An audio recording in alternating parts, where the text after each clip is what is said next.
Al despertar en la madrugada siguiente a mi cumpleaños número 70, escuché conversaciones susurradas en la cocina. Pensé que eran mis hijos limpiando el desorden de la fiesta. Pero al acercarme a la puerta, me congelé al instante, oyendo algo que no debería saber sobre ellos. Mi nombre es Verónica. Tengo 70 años y hasta esa noche creía conocer a mis hijos. Durante 7 décadas he caminado por esta vida con la certeza de que el amor familiar era mi mayor tesoro. Qué equivocada estaba. La casa todavía olía a pastel de chocolate y a las flores marchitas que decoraron mi celebración. Los globos desinflados colgaban tristemente del techo, como mi corazón en ese momento. Había sido una fiesta hermosa, llena de sonrisas y abrazos que ahora sabía eran fingidos. Rubén, mi hijo mayor de 45 años, siempre había sido el responsable, el que tomaba decisiones por todos nosotros desde que su padre murió hace 8 años. Patricia, mi única hija, de 42 años, trabajaba en una oficina del centro y siempre llegaba elegante, con sus vestidos rojos y su perfume caro.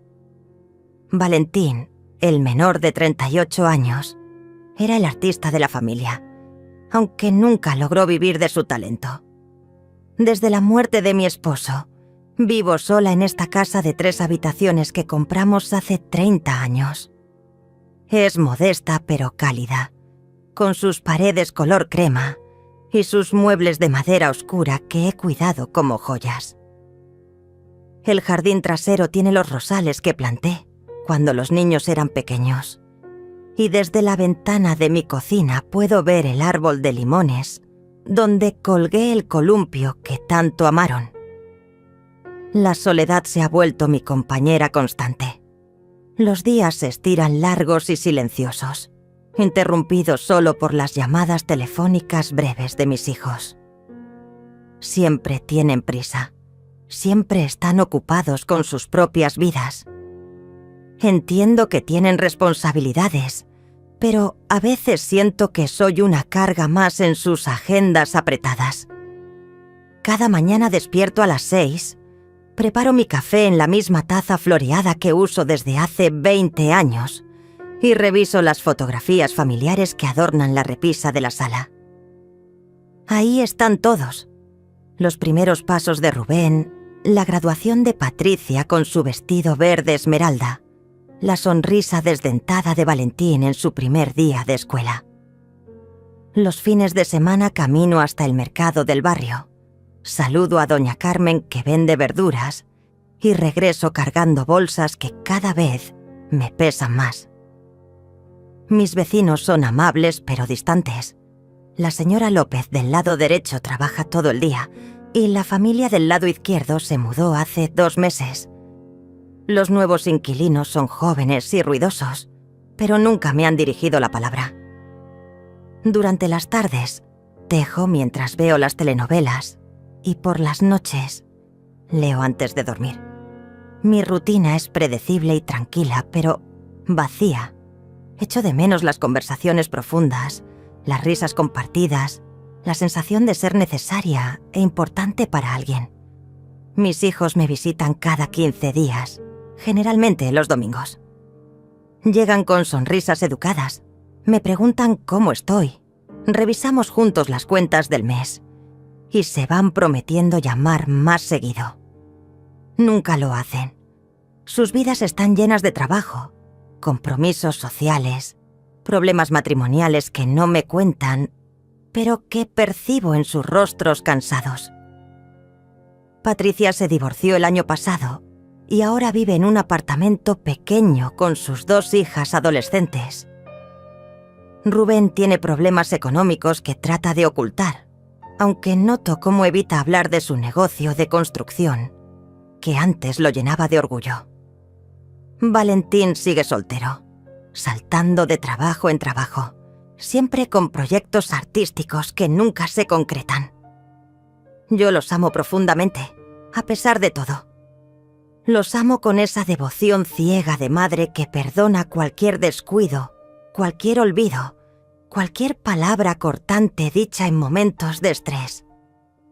He justificado su distancia pensando que es natural, que los hijos crecen y forman sus propias familias, que es parte de la vida. Pero esa madrugada, escondida detrás de la puerta de mi propia cocina como una intrusa en mi hogar, descubrí que mi amor incondicional había sido correspondido con algo mucho más frío y calculador. Sus voces llegaban claras a mis oídos, aunque hablaban en susurros. El frío del pasillo se me metió en los huesos mientras escuchaba palabras que jamás imaginé saldrían de sus bocas. Palabras sobre dinero, sobre propiedades, sobre planes que me excluían completamente de mi propia vida. Mi corazón comenzó a latir tan fuerte que temí que me delatara. La realidad golpeó mi pecho como un puño cerrado.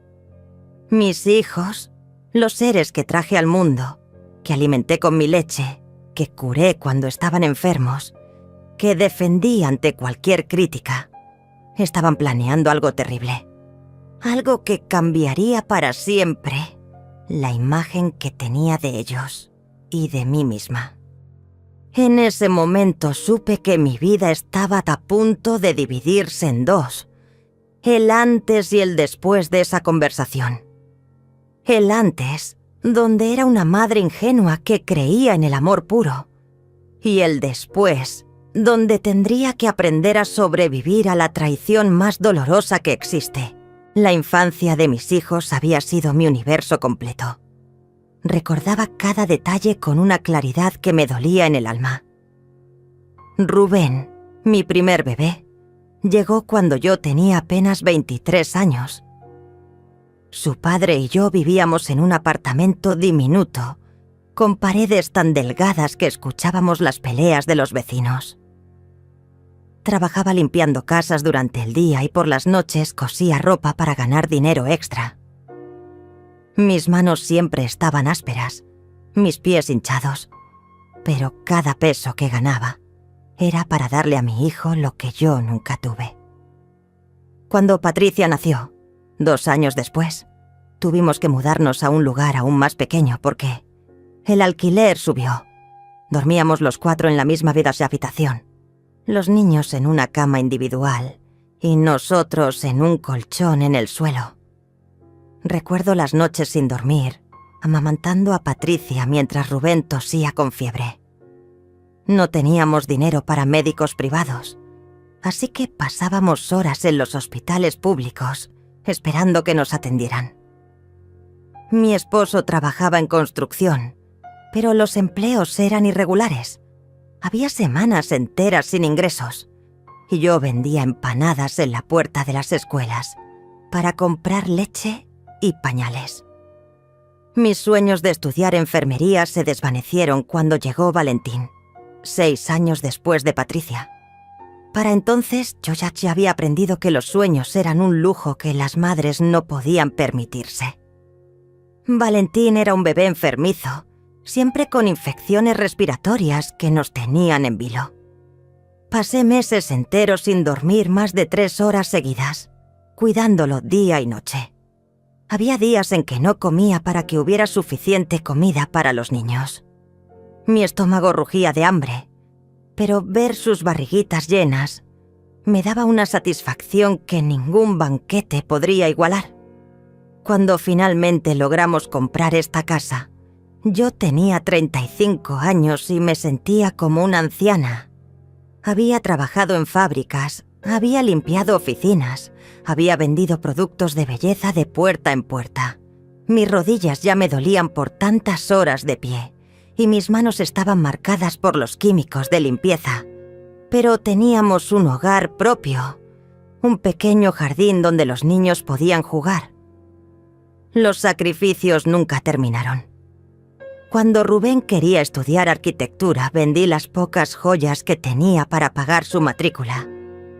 Cuando Patricia necesitaba ropa nueva para sus entrevistas de trabajo, yo seguí usando los mismos vestidos durante años.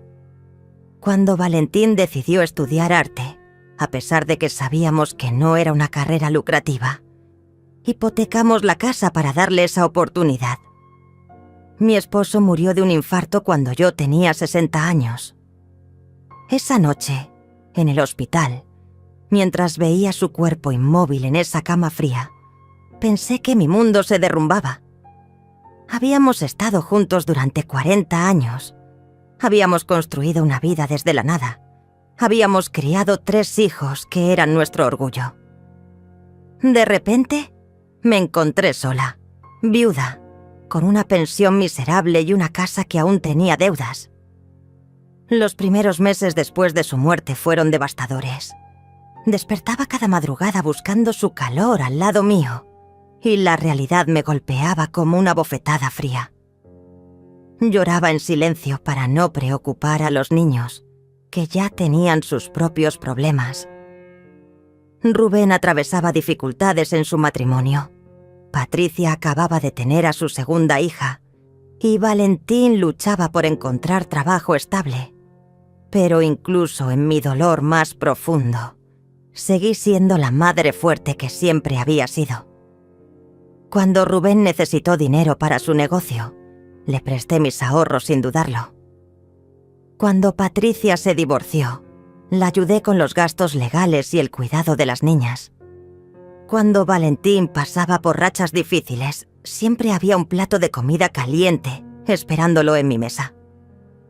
Durante estos 8 años de viudez, he vivido de mi pequeña pensión y de los ahorros que logré reunir, vendiendo algunas cosas de valor. No es mucho, pero administro cada peso con cuidado. Compro las ofertas en el supermercado, reparo mi ropa en lugar de comprar nueva y mantengo la casa en buen estado porque sé que es mi único patrimonio real. Mis hijos comenzaron a cambiar gradualmente. Al principio pensé que era natural, que el dolor por la muerte de su padre los había afectado de manera diferente. Rubén se volvió más calculador, siempre preguntando sobre mis finanzas, sugiriendo formas de optimizar mis gastos. Patricia se distanció emocionalmente. Sus visitas se volvieron mecánicas, como cumplir con una obligación. Valentín desarrolló una amargura que antes no tenía, como si culpara al mundo por sus fracasos. Las conversaciones familiares se volvieron superficiales. Ya no hablábamos de sentimientos, de recuerdos hermosos, de planes para el futuro. Todo giraba alrededor de temas prácticos: mi salud, mis gastos, el mantenimiento de la casa. Notaba cómo intercambiaban miradas cuando pensaban que no los veía, cómo sus conversaciones se interrumpían abruptamente cuando yo entraba a la habitación. Comenzaron a tratarme como si fuera frágil, incapaz de tomar decisiones importantes. Rubén insistía en revisar mis cuentas bancarias para ayudarme a organizar mejor mi dinero. Patricia sugería constantemente que debería mudarme a un lugar más pequeño, más apropiado para una persona de mi edad. Valentín había dejado de visitarme solo. Siempre venía acompañado de sus hermanos, como si no confiara en estar a solas conmigo. La frialdad se instaló en nuestras relaciones como una enfermedad silenciosa. Los abrazos se volvieron rígidos. Los besos en la mejilla se convirtieron en gestos automáticos. Sus sonrisas ya no llegaban a sus ojos, y sus preguntas sobre mi bienestar sonaban ensayadas, como si hubieran decidido previamente qué decir. Yo seguía amándolos con la misma intensidad de siempre, pero comencé a sentir una soledad diferente. No era solo la ausencia de mi esposo, sino la sensación de que mis propios hijos se habían convertido en extraños educados que visitaban por obligación. La mujer que había sacrificado toda su vida por ellos se había vuelto invisible, reemplazada por una carga que debían administrar. Esa noche, después de mi cumpleaños 70, mientras escuchaba sus voces conspirando en mi propia cocina, entendí finalmente qué había pasado. Mi amor incondicional se había convertido en su herramienta de manipulación. Mi generosidad había despertado su codicia. Mi confianza ciega había sido el escenario perfecto para su traición. La mañana siguiente llegó con una actuación perfecta. Rubén apareció con flores frescas y una sonrisa que ahora reconocía como falsa. Patricia trajo pasteles de mi panadería favorita y Valentín llegó con un pequeño cuadro que había pintado especialmente para mí. Todo parecía normal, cariñoso, como debería ser entre una madre y sus hijos. Pero yo ya conocía la verdad. Se sentaron en mi sala como tantas veces antes, pero esta vez yo los observaba con ojos diferentes. Cada gesto, cada palabra, cada mirada tenía un significado oculto que antes no había percibido. Rubén se acomodó en el sofá con esa confianza que siempre había admirado en él, pero ahora veía la frialdad calculadora detrás de sus ojos verdes. Patricia llevaba un vestido amarillo que resaltaba su figura elegante. Siempre había sido la más coqueta de mis hijos, pero ahora notaba cómo usaba su encanto como una herramienta. Sus sonrisas eran demasiado amplias, sus gestos demasiado teatrales. Valentín permanecía más callado que de costumbre, evitando mi mirada directa, jugando nerviosamente con sus manos. Fue Rubén quien comenzó la conversación como siempre. Su voz sonaba paternal, protectora, como si fuera él quien debiera cuidar de mí, en lugar de yo haber cuidado de él durante 45 años. Mamá, hemos estado pensando en tu situación. Ya no eres tan joven como antes, y vivir sola en esta casa tan grande no es lo más conveniente para ti. Ayer, después de la fiesta, nos quedamos conversando y llegamos a la conclusión de que necesitas más cuidados, más atención especializada. Sus palabras llegaron a mis oídos como miel envenenada. Sonaban preocupadas, amorosas, pero yo había escuchado la conversación real la noche anterior. Sabía que detrás de esa supuesta preocupación se escondía un plan cuidadosamente elaborado para despojarme de todo lo que tenía. Patricia se inclinó hacia adelante, tomando mis manos entre las suyas.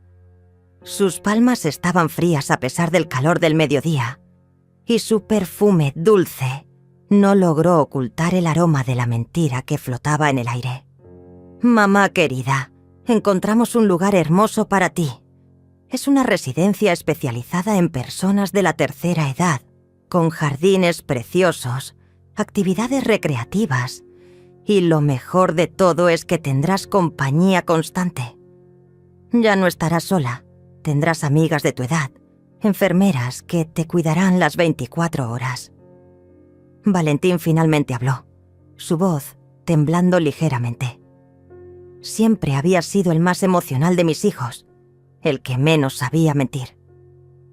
Ahora lo veía luchar entre la culpa y la codicia estaba ganando. Es lo mejor para todos, mamá. Tú estarás mejor cuidada, y nosotros estaremos tranquilos sabiendo que estás segura. Además, mantener esta casa es muy costoso. Los gastos de mantenimiento, los impuestos, las reparaciones. Es demasiado para una sola persona. Ahí estaba la verdad real detrás de sus palabras cariñosas. La casa. Mi casa. El único patrimonio que tenía. El lugar donde había criado a mis hijos. Donde había amado a mi esposo. Donde había construido una vida completa. Ellos la querían y me estaban envolviendo su robo en papel de regalo. Rubén continuó con su discurso ensayado, explicándome los beneficios de vender la propiedad. Según él, el dinero de la venta sería invertido en mi cuidado y mi bienestar. Claro que habría que pagar la residencia, los gastos médicos, las comodidades extras. Todo por mi bien, por supuesto. Pero yo recordaba perfectamente sus palabras de la madrugada anterior. Sabía que la residencia que tenían en mente era un lugar barato, un depósito de ancianos donde podrían olvidarse de mí. Sabía que la mayor parte del dinero de la venta terminaría en sus bolsillos, dividido entre los tres como botín de guerra. Patricia sacó unos folletos coloridos de su bolsa. Fotografías de ancianos sonrientes en jardines perfectos, comedores elegantes, habitaciones cómodas. Todo se veía maravilloso en esas imágenes, como un hotel de lujo diseñado especialmente para personas mayores. Mira, mamá, qué hermoso es este lugar. Tienen biblioteca, salón de belleza, hasta clases de baile. Podrías hacer cosas que aquí no puedes hacer. Tendrías una vida social activa, médicos disponibles, actividades programadas todos los días. Yo asentía y sonreía, fingiendo considerar su propuesta. Pero por dentro, mi corazón se partía en pedazos. Veías a mis hijos actuando como vendedores expertos, tratando de convencerme de regalar mi libertad a cambio de su tranquilidad económica. Cada palabra suya era una puñalada más profunda en mi alma de madre. Rubén se acercó a mí, puso su mano en mi hombro con una ternura que ahora sabía era completamente falsa. Su contacto me produjo escalofríos, pero no de amor, sino de repulsión. No tienes que decidir ahora mismo, mamá, pero queremos que sepas que ya hicimos algunas averiguaciones. Podemos visitarlo mañana si quieres, solo para que veas cómo es, sin ningún compromiso. Patricia agregó rápidamente, con una sonrisa que no llegaba a ir a sus ojos. Y también hablamos con un agente inmobiliario, solo para tener una idea del valor de la casa, para saber con cuánto dinero contarías para tu nueva vida. Valentín permanecía callado, pero yo podía ver la tensión en su rostro. Sus dedos tamborileaban nerviosamente sobre la mesa y evitaba mirarme directamente. Siempre había sido mi hijo más sensible, y ahora era evidente que la culpa lo estaba carcomiendo. Yo les dije que lo pensaría, que necesitaba tiempo para procesar toda esa información. Ellos intercambiaron miradas de satisfacción, creyendo que su plan estaba funcionando perfectamente. Se despidieron con besos y abrazos, prometiendo llamar al día siguiente para coordinar la visita a la residencia. Cuando se fueron, me quedé sola en mi sala, rodeada del aroma de sus perfumes y del eco de sus mentiras. Los folletos coloridos estaban esparcidos sobre la mesa, como evidencia de su traición. Tomé uno y lo examiné cuidadosamente. Las fotografías eran hermosas, pero yo sabía que la realidad sería muy diferente. Esa noche, mientras preparaba mi cena solitaria, reflexioné sobre lo que había presenciado. Mis hijos habían planeado cada palabra, cada gesto, cada argumento. Habían decidido mi futuro sin consultarme. Habían evaluado mi valor como si fuera una propiedad que debían liquidar. El dolor que sentía no era solo por la traición, sino por la pérdida de la ilusión. Durante 70 años había creído en el amor incondicional, en la gratitud filial, en la bondad humana. En unas pocas horas, esa fe se había desmoronado como un castillo de naipes. Pero mientras lavaba los platos, mirando por la ventana hacia el jardín que había cuidado durante décadas, algo cambió dentro de mí. La tristeza comenzó a transformarse en algo más fuerte, más decidido.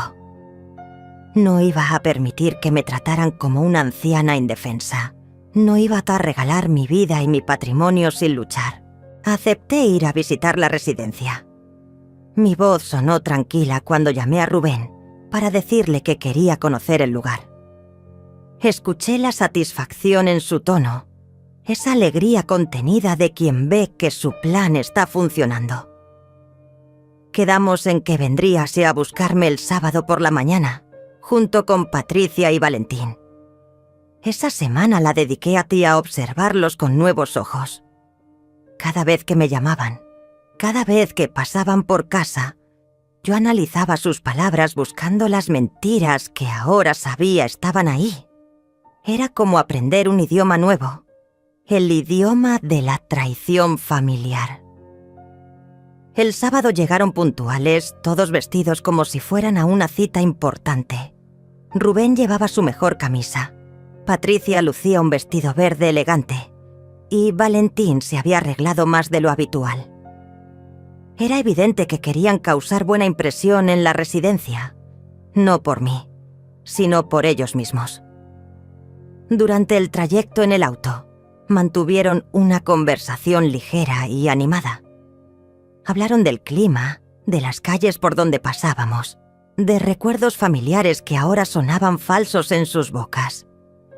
Yo sonreía y asentía, pero por dentro sentía una angustia creciente. Cada kilómetro que avanzábamos me alejaba de mi hogar y me acercaba a su trampa. La residencia estaba ubicada en las afueras de la ciudad, en una zona que no conocía. El edificio era moderno, pero impersonal, con grandes ventanales y jardines que se veían cuidados pero artificiales. En la entrada nos recibió una mujer joven con uniforme blanco y sonrisa profesional, que me hizo sentir como un producto que estaban evaluando. Nos llevó por un recorrido que obviamente habían preparado con mis hijos. Vimos el comedor principal, donde ancianos silenciosos comían en mesas compartidas, mirando con ojos vacíos hacia la nada. Visitamos las habitaciones, pequeñas y funcionales, con camas individuales y muebles básicos que olían a desinfectante. Patricia comentaba entusiasmada sobre cada detalle. «Mira qué limpio está todo, mamá. Y fíjate qué vista tan bonita desde esta ventana». Pero yo veía la realidad detrás del espectáculo. Corredores largos y fríos, personal escaso que corría de un lado a otro, residentes abandonados en sillas de ruedas frente a televisores que nadie estaba viendo realmente. Rubén preguntaba sobre los costos con una preocupación fingida. La directora le explicaba los diferentes paquetes disponibles, desde el básico hasta el premium.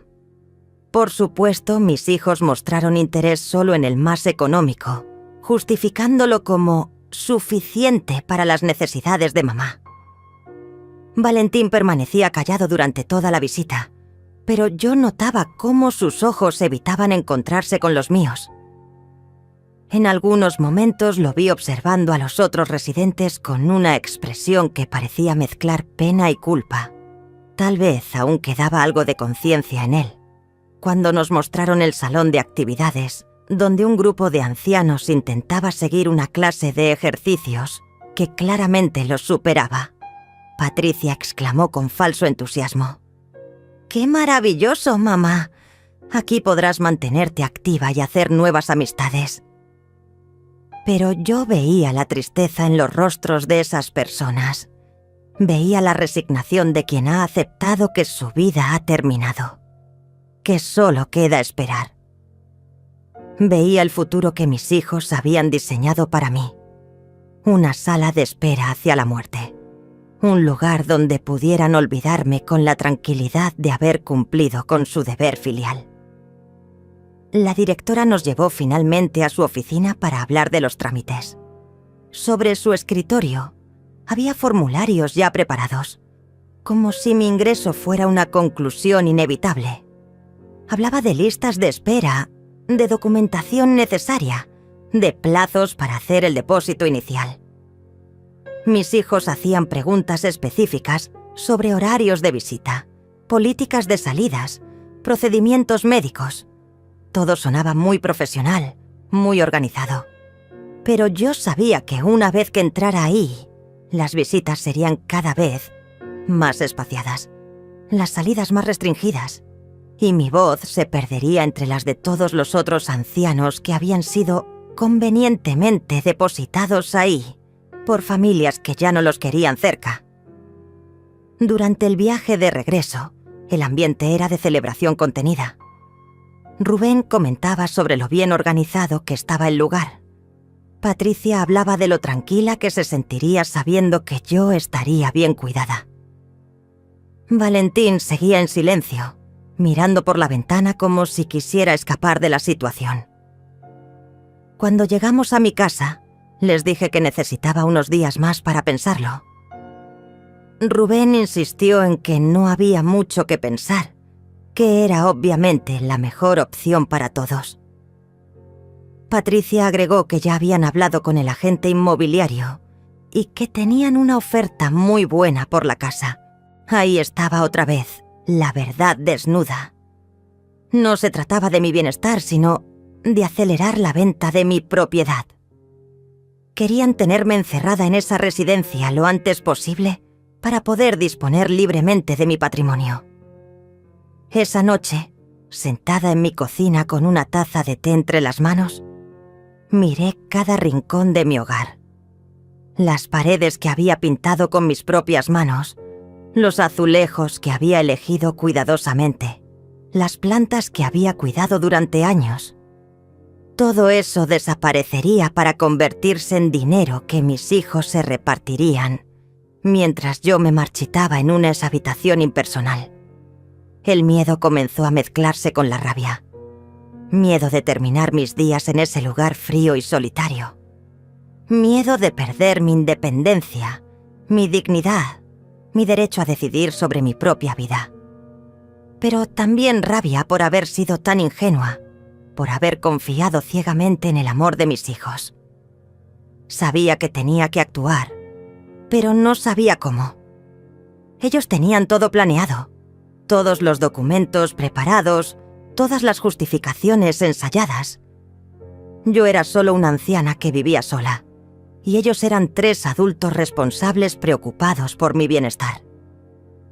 ¿Quién me creería si contaba la verdad? Pero mientras me preparaba para dormir, algo dentro de mí se endureció. No iba a rendirme sin luchar. No iba a permitir que me robaran lo poco que me quedaba en la vida. Tenía que encontrar la manera de protegerme, de defender mi hogar y mi dignidad. El lunes por la mañana, mientras regaba mis plantas en el jardín trasero, escuché que alguien tocaba la puerta. Al abrir me encontré con una mujer de mi edad, elegantemente vestida con un traje gris y zapatos cómodos. Su rostro me resultaba familiar, pero no lograba ubicarla completamente. ¿Verónica?, preguntó con una sonrisa cálida. Soy Celia Morales. Vivía en la casa de la esquina hace 15 años. ¿Te acuerdas de mí? La memoria regresó como una ola. Celia había sido mi vecina durante los años más difíciles, después de que mi esposo perdiera el trabajo. Ella era madre soltera con 2 niños pequeños, luchando por salir adelante. Yo le había ayudado incontables veces, cuidando a sus hijos cuando tenía que trabajar horas extras, llevándole comida cuando el dinero no alcanzaba, acompañándola al hospital cuando uno de sus niños se enfermó gravemente. «Celia, qué alegría verte», exclamé genuinamente. «Pasa, por favor, ¿quieres un café?» Se sentó en mi cocina como si los años no hubieran pasado. Me contó que ahora trabajaba en una oficina legal del centro, que sus hijos ya eran profesionales exitosos, que había comprado una casa en un barrio mejor. Pero había algo en su mirada que me decía que no había venido solo a saludar. «Verónica, vine porque me enteré de algo que me preocupa mucho», dijo finalmente, bajando la voz. «Trabajo en el bufete de abogados Martínez y Asociados. La semana pasada vi documentos con tu nombre. Tus hijos contrataron nuestros servicios». Mi corazón se aceleró. ¿Qué tipo de documentos? Celia miró hacia las ventanas como asegurándose de que nadie pudiera escucharnos. «Están iniciando un proceso para declararte incapaz mentalmente. Quieren obtener la tutela legal sobre ti y tus bienes. Ya presentaron una solicitud preliminar, alegando que tienes problemas de memoria y que no puedes cuidar de ti misma». El mundo se detuvo por un momento. Mis manos temblaron y la taza de café estuvo a punto de caerse. «Pero eso es imposible. Yo estoy perfectamente bien. No tengo ningún problema mental». «Lo sé, Verónica. Por eso estoy aquí. Cuando vi tu nombre en esos papeles, recordé todo lo que hiciste por mí y mis hijos. No podía quedarme callada mientras cometen esta injusticia contigo». Celia sacó de su bolso una carpeta delgada. Hice copias de algunos documentos. Sé que es ilegal, pero no podía permitir que te hicieran esto sin que lo supieras. Revisamos juntas los papeles. Había declaraciones firmadas por mis 3 hijos afirmando que yo mostraba signos de demencia senil. Describían episodios inventados donde supuestamente había olvidado cerrar la estufa, había perdido dinero, había tenido conversaciones confusas. Todo era mentira, pero estaba presentado de manera muy convincente. También hay un informe médico preliminar, continuó Celia. Aparentemente, uno de tus hijos llevó a un doctor a tu casa haciéndose pasar por un amigo de la familia. ¿Recuerdas haber hablado con algún médico recientemente? Entonces lo recordé. Hace 2 semanas, Rubén había traído a un hombre mayor que presentó como un amigo suyo, alguien que trabajaba en el hospital y quería conocerme. Habíamos conversado durante 1 hora y él me había hecho preguntas que en ese momento me parecieron solo curiosidad. Ahora entendía que había sido una evaluación médica encubierta. Ese informe dice que mostraste confusión temporal, problemas para recordar fechas y signos de deterioro cognitivo leve. Leyó Celia. Claro que es falso, pero está firmado por un médico registrado. La rabia que había estado creciendo dentro de mí durante días finalmente explotó. No solo querían robarme mi casa y mi dinero, sino que estaban destruyendo mi reputación, mi dignidad, mi derecho fundamental a decidir sobre mi propia vida. ¿Qué puedo hacer?, pregunté con la voz quebrada. Celia tomó mis manos entre las suyas. Tienes que conseguir tu propio abogado inmediatamente. Tienes que someterte a evaluaciones médicas independientes que demuestren tu capacidad mental. Y necesitas evidencia de que tus hijos están mintiendo. Me explicó que el proceso legal ya estaba en marcha, que tendría que presentarme ante un juez dentro de 2 semanas. Si no me defendía adecuadamente, podrían obtener la tutela temporal y después sería mucho más difícil revertir la situación. Pero tengo algo más, dijo Celia con una sonrisa astuta. Mi jefe está furioso porque sus empleados están usando información confidencial para casos personales. Si me ayudas a obtener más evidencia de lo que están planeando, él podría ayudarte pro bono. Esa tarde, Celia me llevó a su oficina. Su jefe, el doctor Alonso Martínez, era un hombre serio pero bondadoso que recordaba perfectamente a mis hijos de sus visitas al bufete. Señora Verónica, lo que están haciendo es fraudulento y cruel, me dijo. Vamos a demostrar no solo que usted está perfectamente capacitada, sino que ellos han mentido deliberadamente para obtener beneficios económicos. Me dio el número de una doctora especialista en geriatría que podría evaluarme. También me explicó cómo obtener grabaciones legales de conversaciones y cómo documentar todos los intentos de manipulación. Cuando regresé a casa esa noche, ya no era la misma mujer que había despertado esa mañana. La víctima confundida había desaparecido, reemplazada por una luchadora determinada a defender su vida y su dignidad. Celia había arriesgado su trabajo para salvarme. Ahora era mi turno de luchar. Durante los siguientes días, me convertí en una mujer completamente diferente.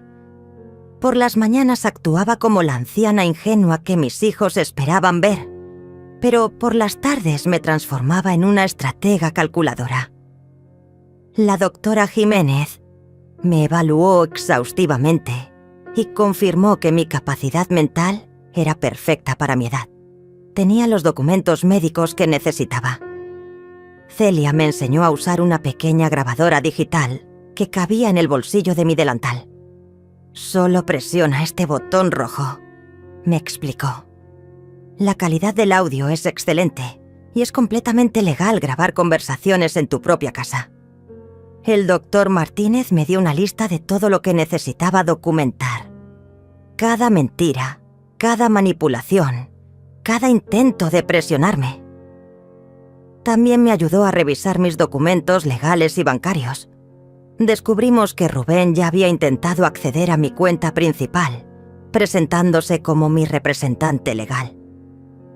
Mi primera prueba llegó el miércoles, cuando Patricia vino a visitarme con más folletos de residencias. Esta vez, activé la grabadora antes de que entrara. «Mamá, encontré otro lugar que podría gustarte más», dijo con esa voz dulce que ahora reconocía como completamente falsa. «Es un poco más económico, lo que significa que el dinero de la casa te durará más tiempo». «¿Más económico?», pregunté fingiendo confusión. «Pero pensé que habíamos decidido el mejor lugar para mí». «Bueno, mamá». Patricia se acercó y me habló como si fuera una niña pequeña. «Tenemos que ser realistas sobre tu situación financiera. El dinero no es infinito. Y queremos asegurarnos de que estés cómoda el mayor tiempo posible». Cada palabra quedaba grabada. Su tono condescendiente, sus mentiras sobre mis finanzas, su manera de tratarme como si fuera incapaz de entender mi propia situación económica. El viernes, Rubén llegó con papeles que quería que firmara. «Son solo documentos administrativos, mamá, para facilitar la venta de la casa cuando llegue el momento». Examiné los papeles cuidadosamente mientras él esperaba con impaciencia. Eran poderes legales que le darían control total sobre mis bienes. «Esto parece muy complicado, hijo. ¿No deberíamos consultar con un abogado?» «No es necesario, mamá. Confía en mí. Sé lo que es mejor para ti». «Pero no entiendo por qué necesitas mi firma ahora si aún no he decidido mudarme». Su máscara de paciencia comenzó a resquebrajarse. «Mamá, ya hablamos de esto. Vas a mudarte a la residencia. Es lo mejor para todos. Estos papeles solo hacen el proceso más fácil». «¿Para todos?», pregunté inocentemente. «¿O solo para ustedes?». Rubén se tensó visiblemente. «No sé qué quieres decir con eso. Solo me pregunto por qué tienen tanta prisa por vender mi casa y meterme en un asilo». «No es un asilo», explotó finalmente. «Es una residencia de cuidados, y lo hacemos porque te amamos». Su voz había subido de volumen, y su frustración era evidente. Todo quedó grabado. Su impaciencia, su desprecio apenas disimulado, su insistencia en que firmara documentos sin asesoría legal. Durante el fin de semana, organicé meticulosamente todas las pruebas que había recopilado. Tenía las grabaciones de audio, los informes médicos que demostraban mi capacidad mental, copias de los documentos fraudulentos que habían presentado y evidencia de sus intentos de acceder a mis cuentas bancarias. Celia me ayudó a crear un archivo completo de todo el plan de mis hijos. Habíamos documentado cada mentira, cada manipulación, cada intento de controlar mi vida y mis bienes. El doctor Martínez revisó todo el material el lunes por la mañana. «Señora Verónica, tiene un caso sólido. Sus hijos no solo han mentido sobre su capacidad mental, sino que han cometido varios delitos: fraude, falsificación de documentos, intento de apropiación indebida». «¿Qué sigue ahora?», pregunté. «Ahora usted toma el control», respondió con una sonrisa. «Vamos a presentar una demanda criminal contra ellos. Y también vamos a notificar al tribunal que el proceso de tutela se basa en documentos fraudulentos». Esa tarde, sentada en mi jardín con una taza de té, contemplé las flores que había plantado años atrás. Mis manos ya no temblaban de miedo, sino de anticipación. Durante 70 años había sido la madre sacrificada, la esposa abnegada, la mujer que siempre ponía las necesidades de otros antes que las suyas. Pero esa versión de mí había muerto la noche que escuché a mis hijos conspirar en mi cocina. La mujer que emergió de esas cenizas era más fuerte, más inteligente y definitivamente más peligrosa para aquellos que habían subestimado su determinación. Mañana comenzaría la fase final de mi plan. Mis hijos recibirían una sorpresa que jamás olvidarían. El martes por la mañana comenzó la tormenta. A las 8 en punto, 3 oficiales de policía tocaron la puerta de Rubén. A las 8:30, Patricia recibió una citación judicial en su oficina. A las 9, Valentín encontró documentos legales esperándolo en su apartamento. Yo observaba todo desde la ventana de mi cocina, saboreando mi café matutino con una tranquilidad que no había sentido en semanas. El primer teléfono sonó a las 9:15. Era Rubén, su voz temblando de pánico y rabia. «Mamá, ¿qué demonios está pasando? La policía estuvo en mi casa. Dicen que estoy siendo investigado por fraude y falsificación de documentos». «¿De verdad?», respondí con genuina sorpresa fingida. «¿Fraude? ¿Por qué alguien pensaría eso de ti? No te hagas la tonta. Tú tienes que ver con esto. ¿Con quién has estado hablando?». Su tono agresivo era completamente diferente al hijo cariñoso que había interpretado durante semanas. Ahora veía su verdadero rostro, el de un hombre desesperado que había sido descubierto. «No entiendo de qué me hablas, hijo. Yo solo soy una anciana que vive sola». «Deja de actuar como si fueras idiota. Sabemos que no estás loca como dijimos en los papeles». Ahí estaba, la confesión completa. Admitía que habían mentido sobre mi capacidad mental, que habían fabricado evidencia falsa. Todo mientras la grabadora funcionaba perfectamente. 1 hora después, llegó Patricia, irrumpiendo en mi casa sin tocar la puerta. Su elegancia habitual había desaparecido, reemplazada por el rostro descompuesto de alguien que ve su mundo derrumbarse. «Mamá, esto es ridículo. Nos están acusando de crímenes que no cometimos. Todo lo que hicimos fue preocuparnos por ti». «¿Preocuparse por mí?», repetí tranquilamente. «¿Es así como llaman ahora intentar robarme mi casa? No íbamos a robarte nada. El dinero era para tu cuidado. ¿En la residencia más barata que pudieron encontrar?». Patricia se detuvo en seco. Sus ojos se llenaron de pánico al darse cuenta de que yo sabía mucho más de lo que habían imaginado. «¿Quién te está metiendo ideas en la cabeza? ¿Fue ese abogado? ¿Te está manipulando para que nos odies?». «Nadie me está manipulando, Patricia. Simplemente dejé de ser ciega». Valentín llegó al mediodía, llorando como cuando era niño.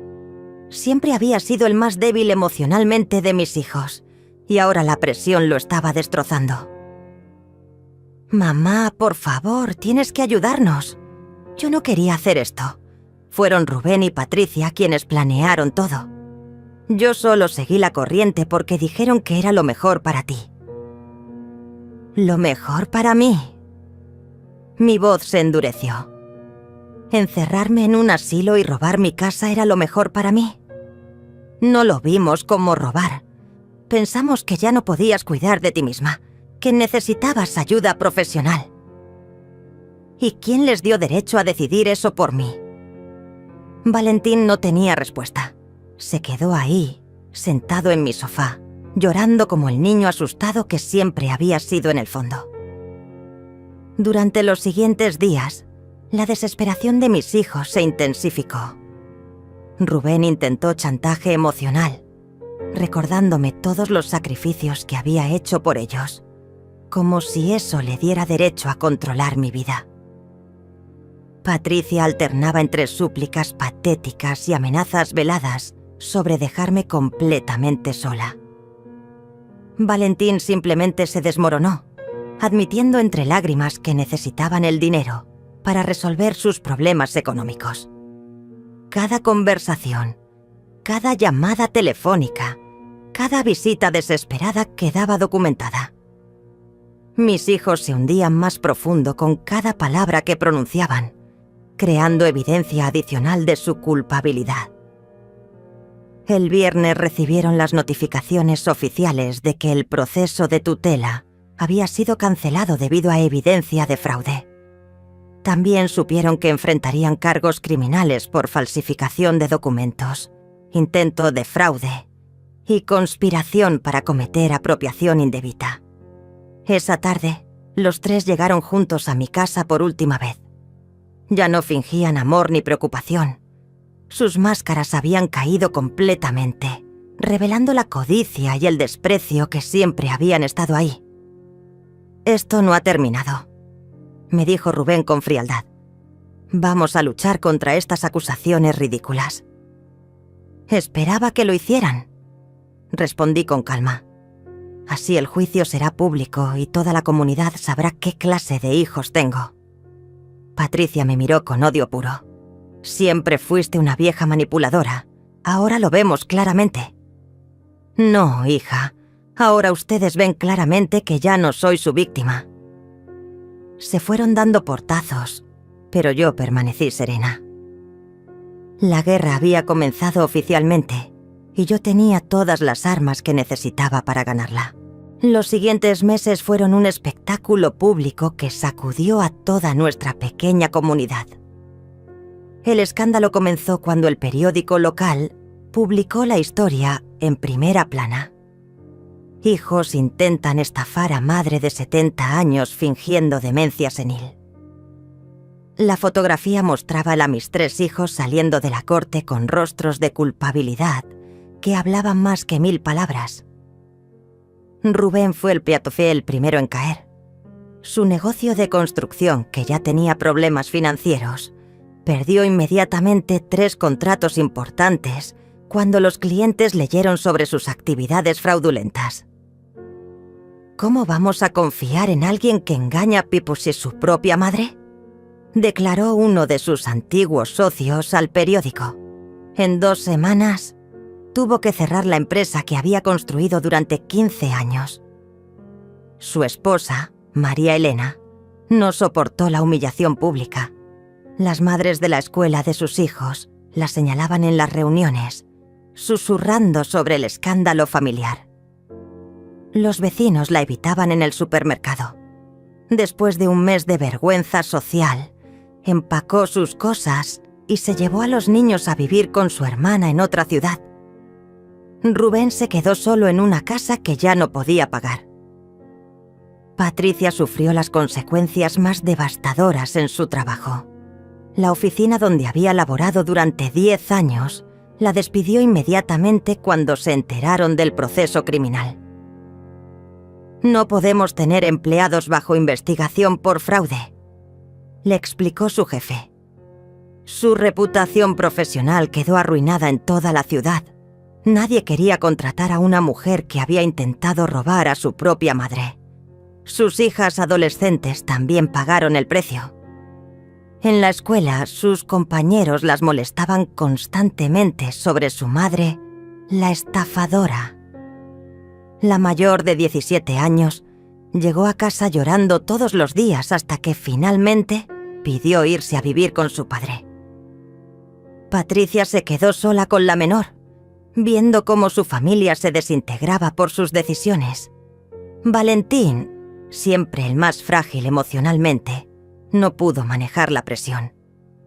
Comenzó a beber excesivamente y perdió el trabajo en la galería de arte donde había logrado establecerse. Sus pocos amigos lo abandonaron cuando se enteraron de la historia. Lo encontraron 2 veces borracho en parques públicos, llorando y hablando incoherentemente sobre su madre. El proceso legal fue implacable. El doctor Martínez presentó todas las pruebas que habíamos recopilado, las grabaciones de audio donde admitían sus mentiras, los documentos falsificados, los intentos de acceder ilegalmente a mis cuentas bancarias. El médico que había elaborado el informe falso sobre mi salud mental también enfrentó cargos por conspiración y perdió su licencia profesional. Durante las audiencias, yo me sentaba en primera fila, vestida elegantemente, demostrando con mi presencia digna que estaba perfectamente capacitada mentalmente. Mis hijos, En cambio, se veían derrotados, desesperados, completamente expuestos ante la justicia y la opinión pública. La comunidad reaccionó con indignación. Doña Carmen del Mercado me abrazó con lágrimas en los ojos cuando me vio. «¡Qué crueles fueron contigo, Verónica, después de todo lo que sacrificaste por ellos!». Los vecinos que antes apenas me saludaban, ahora se detenían para expresar su apoyo y su incredulidad por la traición que había sufrido. La sentencia llegó 6 meses después del arresto inicial. Rubén recibió 2 años de prisión por fraude y falsificación de documentos. Patricia fue condenada a 18 meses y servicios comunitarios.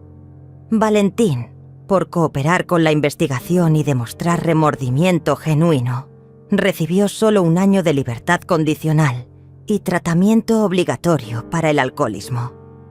Además de las penas criminales, el juez ordenó que me pagaran una compensación por daños emocionales y gastos legales. También estableció órdenes de restricción que les prohibían acercarse a mí o intentar contactarme por cualquier medio. El día que Rubén y Patricia fueron llevados a prisión, yo estaba en mi jardín podando mis rosales. Celia vino a acompañarme, trayendo té y pasteles como en los viejos tiempos. «¿Te sientes satisfecha?», me preguntó mientras observábamos las flores que habían sobrevivido a tantas tormentas. «No satisfecha», respondí pensativamente. Liberada. La justicia había prevalecido, pero el precio había sido alto. Había perdido a mis hijos para siempre, pero había salvado mi dignidad y mi libertad. Ya no era la víctima indefensa que habían imaginado, sino una mujer que había luchado por sus derechos y había ganado. Esa noche, mientras preparaba mi cena en la cocina donde todo había comenzado, reflexioné sobre el camino recorrido. Mis hijos habían subestimado a la mujer que los había criado, y ese error les había costado todo. 1 año después de que todo terminara, mi vida había cambiado completamente. No por las circunstancias externas, sino por la mujer en la que me había convertido. La Verónica temerosa y complaciente había muerto para siempre, reemplazada por alguien que conocía su propio valor y defendía su dignidad sin disculpas. Vendí la casa grande llena de recuerdos dolorosos y compré una más pequeña cerca del centro, con un jardín perfecto para una sola persona. Era moderna, luminosa y completamente mía. Cada mueble, cada cortina, cada planta había sido elegida por mí, para mí. Por primera vez en 70 años, vivía exactamente como quería vivir. Aprendí a manejar a los 68 años. Celia me enseñó en el estacionamiento vacío de un centro comercial, riendo como adolescentes cada vez que confundía el freno con el acelerador. Compré un auto pequeño y rojo que me llenaba de alegría cada vez que lo veía. Ahora podía ir donde quisiera, cuando quisiera, sin depender de nadie. Me uní a un grupo de lectura en la biblioteca municipal, donde conocí a mujeres extraordinarias de mi edad que también habían encontrado su fuerza después de los 60. Hablábamos de libros, pero también de vida, de sueños postergados, de segundas oportunidades que creíamos perdidas para siempre. Comencé a escribir. Primero fueron solo notas en un diario, reflexiones sobre lo que había vivido. Después se convirtieron en cartas que nunca envié, dirigidas a las madres que podrían estar pasando por situaciones similares. Finalmente, escribí mi historia completa, desde la traición hasta la victoria, desde el miedo hasta la libertación. Una editorial local se interesó en publicar mi testimonio. Las madres necesitan saber que pueden defenderse, me dijo la editora, una mujer joven que había perdido a su propia abuela en circunstancias similares. Mi libro se llamó Nunca es tarde para empezar de nuevo y se convirtió en un pequeño fenómeno local. Las conferencias llegaron después. Hablaba en centros comunitarios, bibliotecas y hogares para personas mayores. Contaba mi historia a audiencias de mujeres que veían reflejadas sus propias luchas en mis palabras. Muchas se acercaban después para contarme sus experiencias, y yo las escuchaba con el corazón lleno de comprensión y solidaridad. Celia se convirtió en mi mejor amiga, la hermana que nunca tuve. Viajábamos juntas los fines de semana, descubriendo pueblos cercanos, visitando museos, comiendo en restaurantes que antes consideraba demasiado caros para una viuda sola. Reíamos como niñas y hablábamos de todo con la libertad que solo da la verdadera amistad. De mis hijos no supe nada durante meses. Rubén cumplió su condena y se mudó a otra ciudad.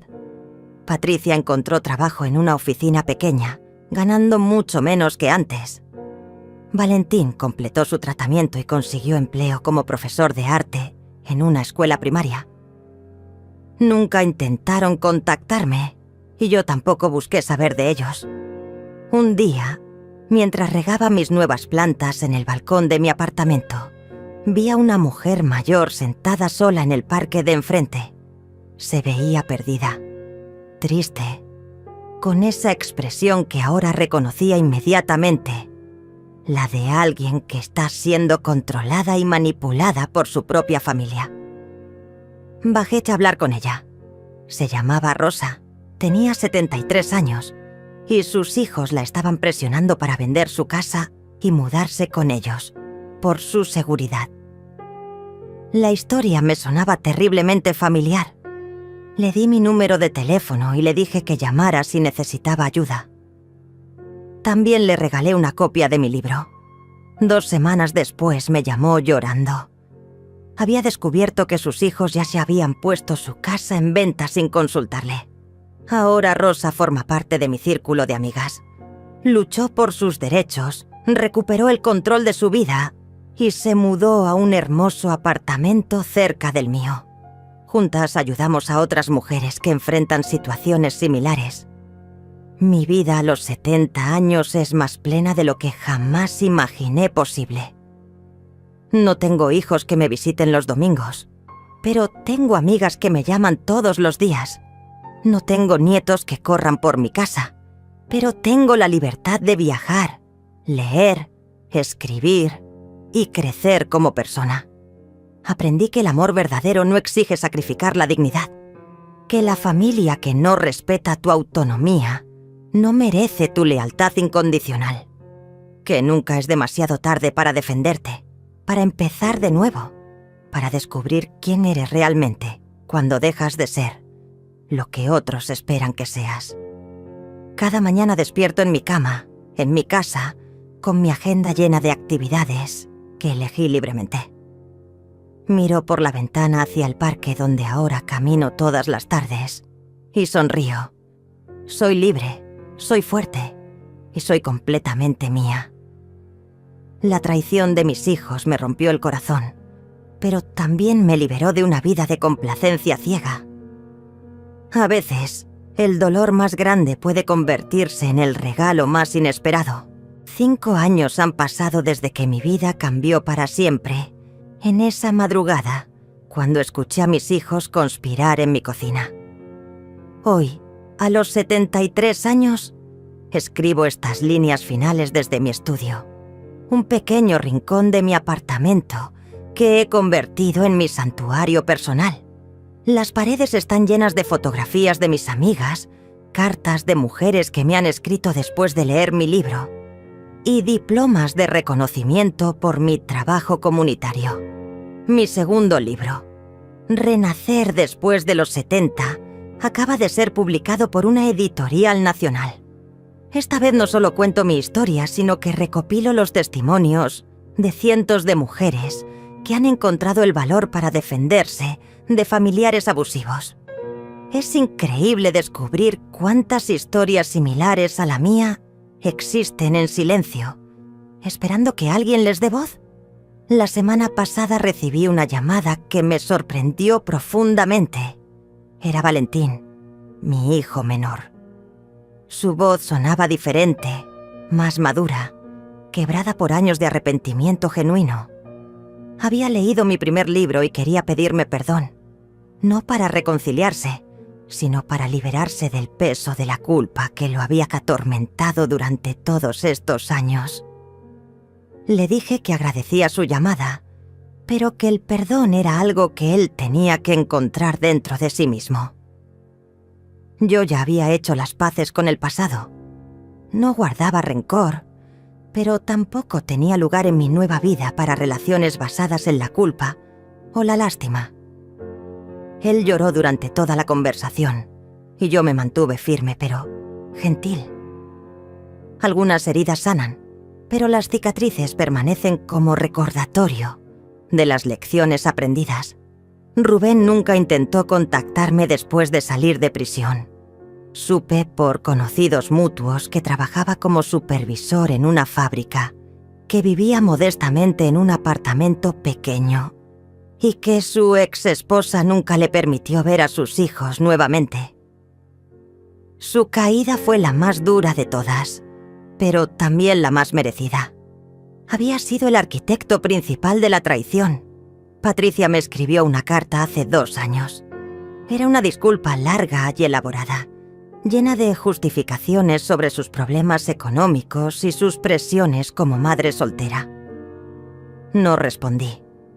Las palabras bonitas no borran las acciones crueles, y yo había aprendido a no desperdiciar mi energía en relaciones tóxicas, sin importar los lazos de sangre. Mi trabajo con mujeres mayores se ha convertido en mi pasión más grande. Junto con Celia y un grupo de voluntarias, hemos creado la fundación Nunca es tarde, que ofrece asesoría legal gratuita, apoyo emocional y recursos prácticos para mujeres que enfrentan abuso económico o emocional por parte de sus familias. Hemos ayudado a más de 200 mujeres a recuperar el control de sus vidas. Rosa, la primera mujer a quien ayudé después de mi propia experiencia, se convirtió en la coordinadora regional de nuestra fundación. Su historia fue aún más dramática que la mía. Sus 5 hijos habían planeado internarla en un asilo psiquiátrico para quedarse con su herencia. Ahora es una de las activistas más feroces que conozco, y su historia ha inspirado a cientos de mujeres. Mis días están llenos de propósito. Los lunes y miércoles doy conferencias en universidades sobre derechos de las personas mayores. Los martes y jueves trabajo en la fundación, revisando casos y entrenando a nuevas voluntarias. Los viernes son para mí. Voy al salón de belleza, almuerzo con amigas o simplemente leo en el parque. Los fines de semana los dedico a escribir o a viajar con Celia. El mes pasado fuimos a Europa, un viaje que había soñado hacer con mi esposo, pero que nunca pudimos costear. Caminamos por las calles de París, visitamos museos en Madrid y nos tomamos fotografías frente a monumentos que solo habíamos visto en libros. Cada momento fue una celebración de nuestra libertad, de nuestra amistad, de las segundas oportunidades que la vida nos había regalado. Mi salud es excelente. Hago ejercicio regularmente, como bien, y mantengo mi mente activa con lecturas constantes y nuevos desafíos. Mi médico dice que tengo la vitalidad de alguien 10 años menor. Creo que la felicidad genuina es el mejor medicamento que existe. He aprendido a disfrutar la soledad sin sentirme sola. Mi apartamento es mi refugio, decorado exactamente como me gusta, con colores vibrantes y plantas que llenan cada rincón de vida. Por las noches, después de cenar algo ligero, me siento en mi balcón con una taza de té y observo la ciudad que ahora conozco desde una perspectiva completamente nueva. A veces pienso en la mujer que era hace 5 años, temerosa, complaciente, definida únicamente por su rol de madre y esposa. Siento compasión por esa versión de mí misma, pero también orgullo por la transformación que logré. No fue fácil, no fue rápido, pero fue absolutamente necesario. Mi mensaje para cualquier mujer que esté viviendo una situación similar es simple pero poderoso. Tu vida te pertenece. No importa cuántos años tengas, no importa cuánto tiempo hayas vivido para otros, nunca es demasiado tarde para recuperar tu poder personal. La familia verdadera te respeta y te apoya. La que no lo hace, simplemente no merece tu lealtad.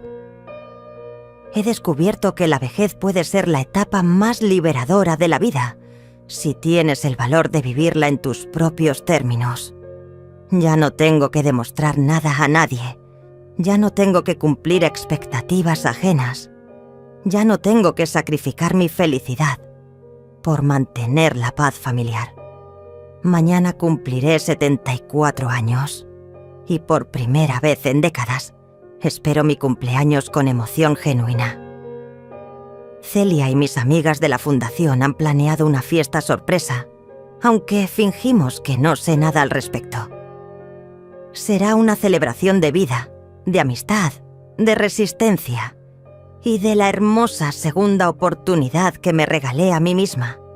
La traición de mis hijos me enseñó que el amor propio es más importante que el amor de otros, que la dignidad no tiene precio, que la fuerza no viene de la juventud, sino de la determinación, y que a veces perder a la familia que tenías es el primer paso para encontrar la familia que mereces.